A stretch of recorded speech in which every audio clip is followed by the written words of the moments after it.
ఒక ఫ్యామిలీలో రిలేషన్స్ స్ట్రాంగ్‌గా ఉండాలన్నా, లేదంటే రిలేషన్స్‌ని బిల్డ్ చేసుకోవాలన్నా, ఫ్యామిలీలో ఉన్న లేడీస్‌ది మెయిన్ పార్ట్ ఉంటుంది కదా!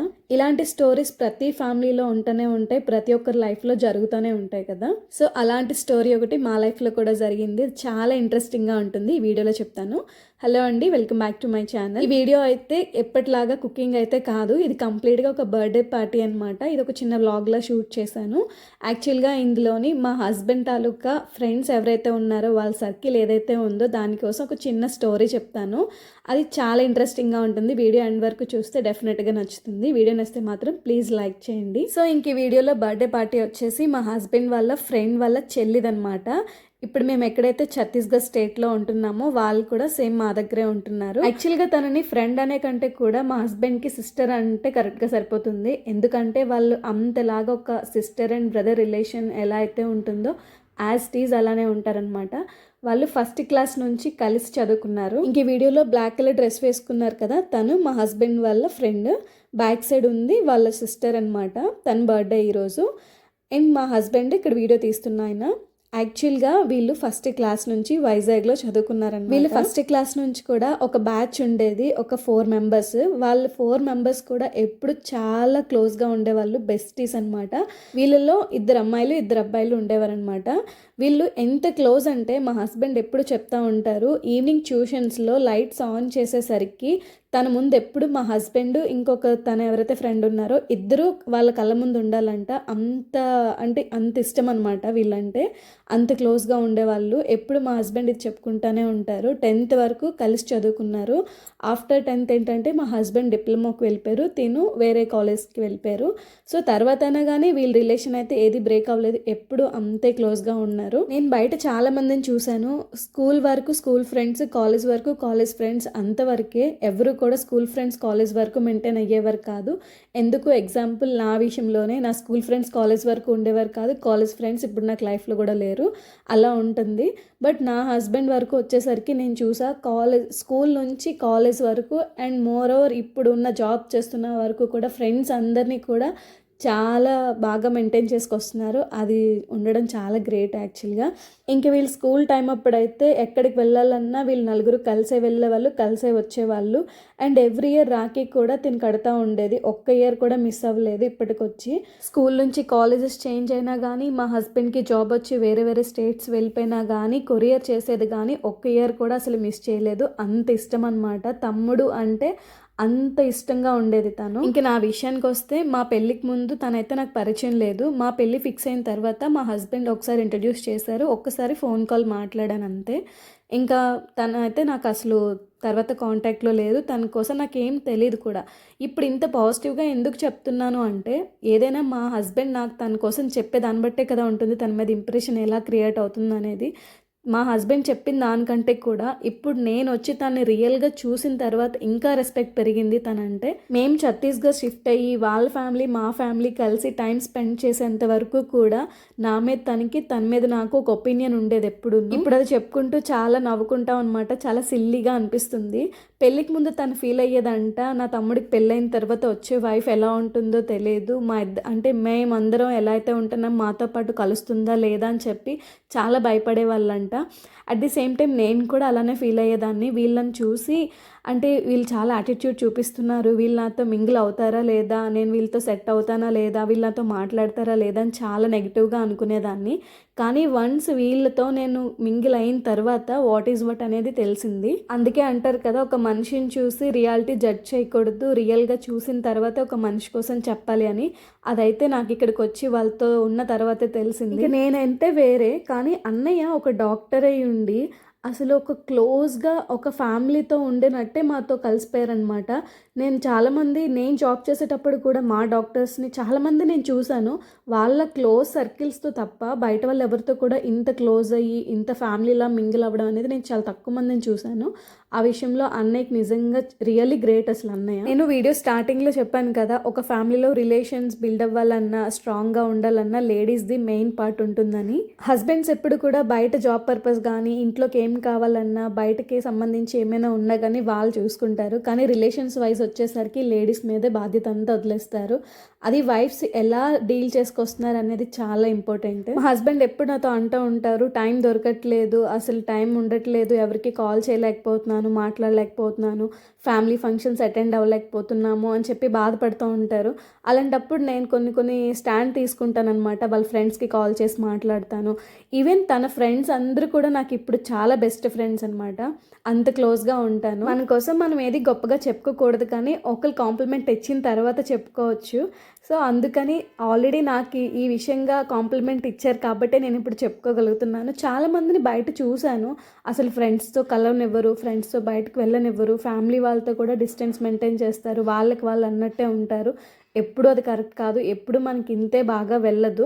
సర్టన్ టైం వచ్చేటప్పుడు మనకు డెఫినెట్గా ఒకళ్ళ నీడ్ అనేది వస్తుంది. ఆ టైం అప్పుడు మనకు అందరూ సపోర్టివ్గా ఉండాలంటే ఇప్పుడు మనం అందరితోని బాగా ఉండాలి. పెళ్ళైన తర్వాత చాలామంది అంటారు, అమ్మాయిని అనరు, అబ్బాయిని మాత్రమే అంటారు, పెళ్ళైన తర్వాత మారిపోయారు అని చెప్పి. ఆ మాట రప్పించుకోవడం చాలా ఈజీ, కానీ అలా అనిపించుకోకుండా ఉండగలగడం చాలా కష్టం. నేను రియల్గా కొన్ని చూసినవి నాకు కరెక్ట్ అనిపించి నేను ఫాలో అవుతున్నవి మాత్రమే చెప్తున్నాను. ప్రతి వాళ్ళు పెళ్ళైన తర్వాత హస్బెండ్ మా ఫ్యామిలీ ఫంక్షన్స్కే రావాలి, మా ఫ్యామిలీ పార్టీస్కే రావాలి అని చెప్పి రిస్ట్రిక్ట్ చేసేస్తారు.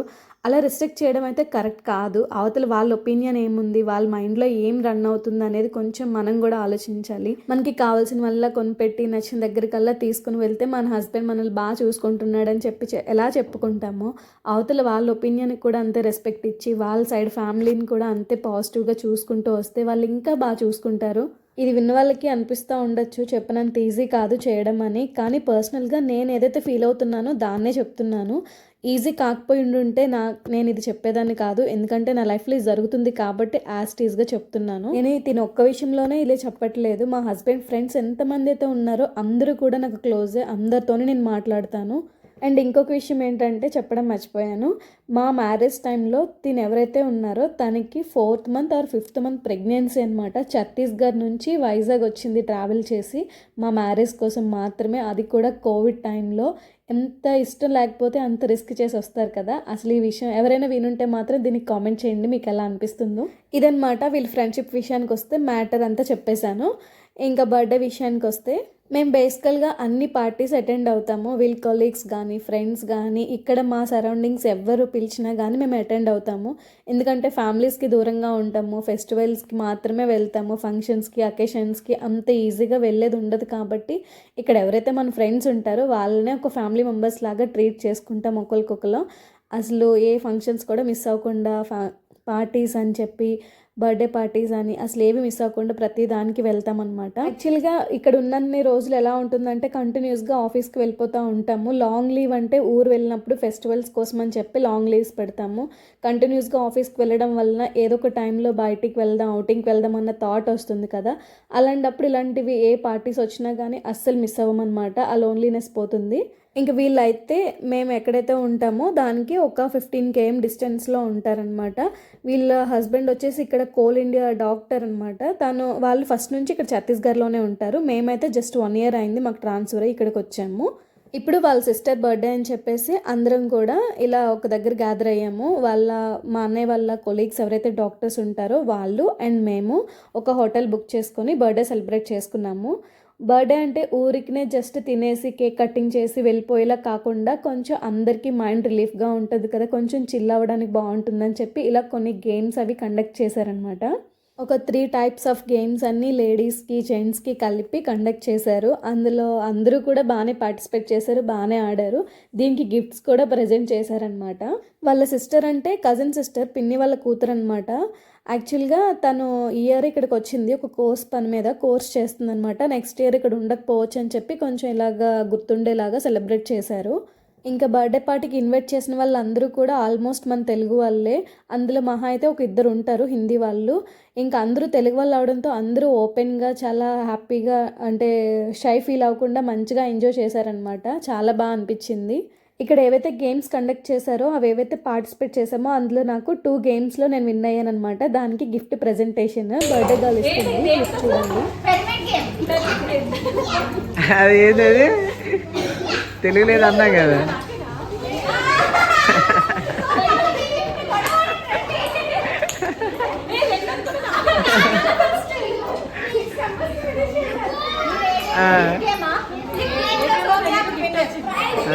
యాక్చువల్గా ఇక్కడ చూసారు కదా, నేను 2 గేమ్స్ విన్ అయ్యానని చెప్పి 2 గిఫ్ట్స్ కావాలని చెప్పి తీసుకుంటున్నాను. యాక్చువల్గా ఇది ఫన్ చేశాను. గిఫ్ట్స్ అనేవి జస్ట్ మెమరీ కోసం ఇచ్చారు. అండ్ గేమ్స్ అయితే మాత్రం అందరూ ఆడుతున్నారు కదా, ఒక మెమరీగా ఉంటుందని అందరికీ గిఫ్ట్ రావాలని చెప్పి ఇచ్చారనమాట. అంతే, ఇందులో ఫస్ట్ సెకండ్ అట్లా ఏం లేదు. అండ్ ఇక్కడైతే ఒక రీల్ కోసం డాన్స్ ప్రాక్టీస్ చేస్తున్నాము. ఆల్మోస్ట్ 11:15 అయిపోయింది. హోటల్ వాడు వచ్చి మేడం మీ టైం అయిపోయింది అని చెప్పి అన్నాడు. అయినా కానీ మేము అసలు టైం కేర్ చేయలేదు, ఇంకా ప్రిపేర్ అవుతానే ఉన్నాము. ఇంత కష్టపడి ప్రిపేర్ అయినా కానీ లాస్ట్కి అయితే ఇన్స్టా రీల్ అయితే చేయలేదు, టైం అయిపోయింది. కేక్ కటింగ్ టైం స్టార్ట్ అయిందని చెప్పేసి ఇంకా కేక్ కట్ చేసేస్తే రీల్ చేసుకోవడానికి అవ్వదని ఫస్ట్ రీల్ చేస్తుంది. ఇన్స్టాలో ఒక రీల్ కోసం అని చెప్పి ఇలా ఇక్కడ చేస్తున్నారనమాట. ఇలా ఇన్స్టా రీల్స్ కోసం ఇంకా సర్ప్రైజ్ వీడియోస్ చాలా ఉన్నాయి. ముందొచ్చి వీడియో చూడండి, ఇంకా థ్రిల్గా అనిపిస్తుంది.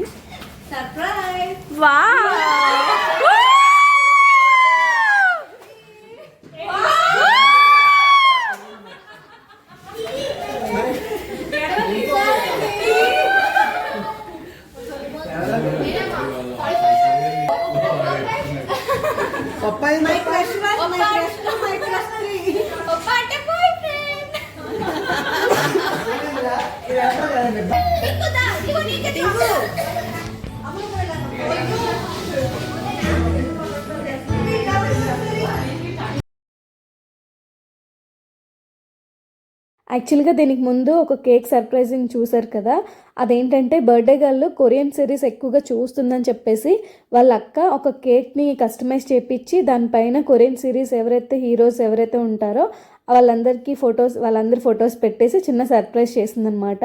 అందులో ఒక బొకే చూపించింది కదా, ఆ బొకే నేను స్టార్టింగ్ వీడియో క్లిప్ ఒకటి చేశాను కదా, నేనే చేయించానని. అది అవును, నేనే చేయించాను, అందుకని చెప్పి ఆ క్లిప్ కూడా పెట్టానమాట.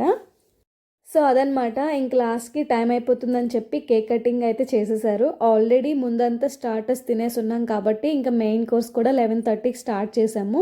ఇంకా ఫుడ్ ఫినిష్ అయిపోయి కేక్ కటింగ్ అయిపోయిన తర్వాత ఇంకా మొత్తం ఫినిష్ చేసుకుని ఎవరింటికాలు బయలుదేరిపోయామన్నమాట. ఈ వీడియో చూసిన తర్వాత మీకు ఎలా అనిపించిందో కామెంట్ చేయండి. వీడియో నచ్చితే ప్లీజ్ లైక్ చేసి షేర్ చేయండి. నేను ముందుకు చెప్పినట్టు వీడియోలో స్టార్టింగ్ ఏదైతే చెప్పానో దాన్ని పాజిటివ్గా తీసుకునే వాళ్ళు పాజిటివ్గా తీసుకోండి, నెగిటివ్గా తీసుకునే వాళ్ళు నెగిటివ్గా తీసుకోండి. బట్ నేను ఏదైతే పర్సనల్గా ఎక్స్పీరియన్స్ అయ్యి నేను ఏదైతే ఫీల్ అవుతున్నానో దాన్ని మాత్రమే చెప్పాను.